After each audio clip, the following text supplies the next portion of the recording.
Happy fucking New Year! And before we move into 2011, we should take a look back at the films of 2010. This is my top 10 list. I've done one every year since, 2007, so I guess not that long, but pretty long. Like what? 2007, 2008, 2009, 2010. This is my fourth one. The fourth annual top 10 films list. Yeah. My top 10 lists are not quite the same as other people's. Well, they're the same as some other people's, but they're not like the same as like most big mainstream critics because they want to load their stuff up with really intellectual art films, and I have Piranha on my list somewhere, so that gives you an indication right off the bat that you probably don't want to watch this if you're looking for something that has a bunch of indie pictures with a lot of like weeping and lesbians and stuff. There's three films that I haven't seen this year that I feel like if I had seen them, they might have made it onto this list. One is Winter's Bone, which came out pretty early in the year. I never saw it never opened wide. And if it doesn't open wide, I can't see it here in the middle of bumfuck nowhere. I could watch it illegally on the internet perhaps, but that's not the way I want to see a film for the first time. I guess I'm going to have to wait for DVD. Not sure if it's already out on DVD. I'll check it out when I get a chance. Number 2 is Roman Polanski's Ghost Rider, which you have to really enunciate and say Ghost Writer, because otherwise people will think you're talking about Ghost Rider. And if anyone thinks you want to see that piece of shit, they're going to think you're out of your fucking mind. The third movie that I wish I'd seen is Black Swan. It opened wide, I just never got a chance to see it. But hopefully I will soon, and if any of these movies impacts the list, or if any other movies come out of left field and impact this list, I will let you know in some sort of update. But for now, let's get down to my top 10 movies of the year. Number 10 on my list is Get Low, with terrific performances by Bill Murray and Robert Duvall. Now, with terrific performances by those two particular actors, it's strange that this isn't higher on my list, but that's pretty much all the film has going for it, honestly. It's very understated and sort of underwhelming in a way. I don't want to criticize it too heavily because it did make my list, but it really is only on there because of the terrific performances. If this movie had been done with lesser actors, it wouldn't even be in the running, let alone actually on the list. Number 9 on my list is Piranha 3D. Yeah, I know, pretty classy choice, right? What can I say? I just like to see girls in bikinis getting eaten by mutant fish with big teeth. Did I mention there's a lot of nudity? And it's in 3D? And did I mention that everyone gets eaten by fish and there's like blood in the water and everyone's screaming, "Oh my god, fucking..." Yeah, it's pretty funny. Number 8, Kick-Ass. Because what's better than watching a movie about superheroes kicking the shit out of bad guys? Well, watching a movie about bad guys who kick the shit out of superheroes. And watching an 11-year-old girl swear her mouth off and kill people, that's pretty fun too. Kind of morally ambiguous there, in fact, maybe even morally reprehensible. But I'm not looking for this movie to be my guru. It's just junk food for my brain, and my brain thought it tasted pretty damn good. Number 7, The Town. Ben Affleck shows once again that what he doesn't know about acting, he does know about directing.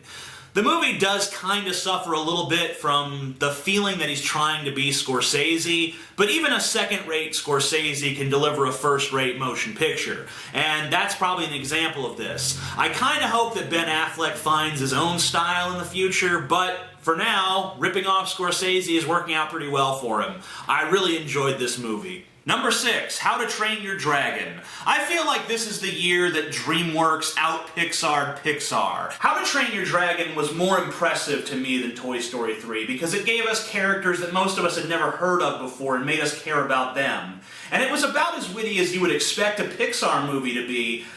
But, you know, DreamWorks has done that before. The first 2 Shrek movies were about as witty as anything Pixar has ever made. But what DreamWorks Animation has always lacked that Pixar could do is they make movies with emotional resonance to people. And How to Train Your Dragon is the first time I've seen DreamWorks really succeed in that department, so I gotta give it to them this year. Number 5, The Edge of Darkness. I don't know why this movie didn't get the reviews that it should have. I'm kind of miffed and mystified by that. But this is a great, very traditional styled revenge thriller. And I think that part of the reason why it was sort of rejected by the mainstream is that Mel Gibson is not the most popular guy in the world. Now, this movie was released before Mel Gibson's most recent scandal, but there were, as I'm sure you're aware, a number of scandals before that that tarnished his formerly sterling image. However, if you set that aside and just watch this movie on its own merits, it's pretty fucking good. I really don't know what the objection was here, or why so many people gave this movie a bad review, but it's a really terrific movie, and I think it's the most underrated movie of the year. Check it out.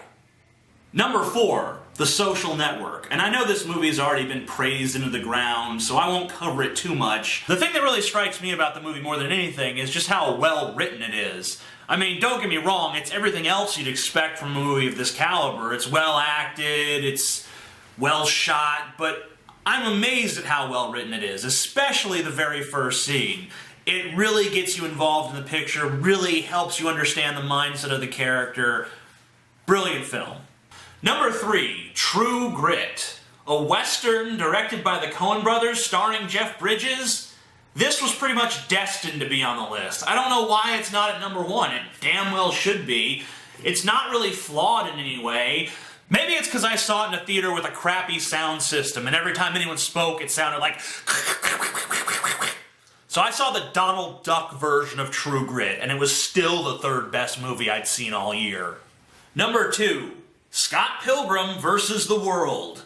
You know, I made a video on That Guy with the Glasses about why this movie didn't do that well at the box office, and I still don't understand why this movie didn't do that well at the box office. This is a great movie. It is great. I am using the word great to describe this movie. Now, maybe I use that word somewhat lightly here, but it's really entertaining. I know that it's not a deep and complex meditation on any subject matter whatsoever, but it is thoroughly entertaining from start to finish. You never feel bored, it never drags its feet, and even though the characters are kind of simple and underdeveloped, they work for this movie. I think it's the 2nd best movie of the year. And the number 1 movie of 2010 is... Inception. Inception is not only the best movie of the year, but it's one of the best movies of the last 5, maybe even 10 years. I would say it'd probably even make my top 10 or 20 list of all time. So obviously it's gotta be number 1 for 2010. And I know my friend Benzai will say I'm just sucking Chris Nolan's dick here, but I'm happy to suck Chris Nolan's dick because he is the best living director. I said it, motherfuckers. Inception is a really smart movie. And the last time I called it a smart movie on this channel, some people disagreed. Some people said it's not a smart movie, it's just an action movie, it's just a heist thriller. They just added this quasi-cerebral element to it to kind of trick suckers like me into thinking it's a smart movie.